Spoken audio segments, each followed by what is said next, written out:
Vous est-il déjà arrivé d'entendre quelqu'un s'exclamer avec enthousiasme : « Ah ça, c'est pas piqué des hannetons ?» Et là, forcément, vous vous dites : « Des hannetons ? Sérieusement ? Qu'est-ce qu'ils viennent faire là-dedans ?»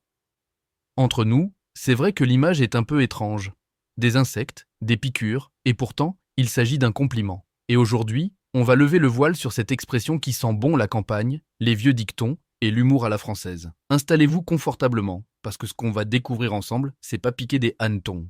Bienvenue sur la langue française. Abonnez-vous tout de suite et activez la cloche, sinon, vous risquez de passer à côté d'un trésor d'expressions savoureuses. Bon, revenons à nos hannetons. Déjà, qu'est-ce qu'un hanneton ? Pour les citadins parmi vous, c'est ce gros insecte brun, un peu pâteau, qui vole n'importe comment au printemps et s'écrase contre les lampadaires. Pas très glamour, hein ? Et pourtant, le hanneton a longtemps été un petit fléau des campagnes françaises.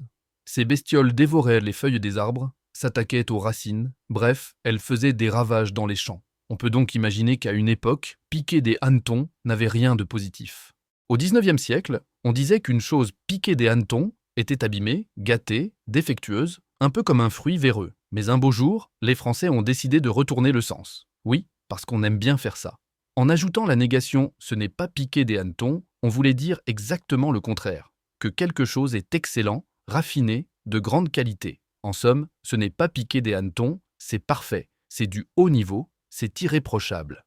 Et c'est là qu'on mesure tout le génie de la langue française. Une expression qui parle d'insectes destructeurs devient une façon de dire « c'est génial ». Allez comprendre. Mais alors, pourquoi cette expression a-t-elle survécu jusqu'à aujourd'hui ? Peut-être parce qu'elle a ce petit goût savoureux d'autrefois, ce ton à la fois drôle et élégant qu'on retrouve dans les dialogues de vieux films français. Elle évoque la gouaille, la bonne humeur et ce plaisir bien national de jouer avec les mots. Et entre nous, avouez-le, c'est quand même plus amusant à dire que c'est super bien. Essayez pour voir, ce gâteau il est pas piqué des hannetons. Avouez, ça a plus de style, non ?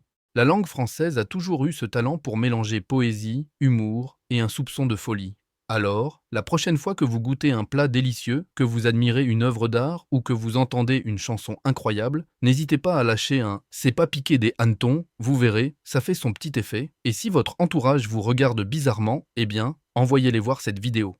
D'ailleurs, en parlant de vidéo, si vous aimez ce genre d'explications sur les expressions françaises, vous êtes au bon endroit. Sur la langue française, on explore les tournures les plus étranges, les plus drôles et les plus poétiques de notre langue. Abonnez-vous dès maintenant, laissez un petit pouce bleu et dites-nous en commentaire quelle expression vous trouvez pas piqué des hannetons.